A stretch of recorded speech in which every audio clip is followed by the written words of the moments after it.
Hey guys, welcome back to our YouTube channel. In this video we are going to discuss how to log in into WordPress website. Here you can see this is a WordPress website. If you want to log in, just add /wp-admin. After that, here you can see this is login page. Just you can add username and password to log in into your WordPress website. So this is very simple method. But if you want to log in to your website from cpanel, how you can do that? Just log in into your hosting package. Here you can see these are the hosting packages that I have purchased. Just log in into the cpanel. After that, scroll down. Here you can find out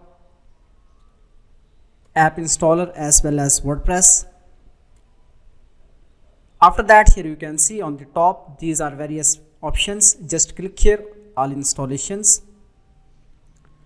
Here you can see these are all the websites on which WordPress is installed. You can click on any of these, then you will be directly logged in into your website. For example, I want to log in into this website. Just click here. Here you can see login as admin. After that, here you can see I have logged in into WordPress website dashboard. In this way, you can easily log in into your WordPress website without adding username and password.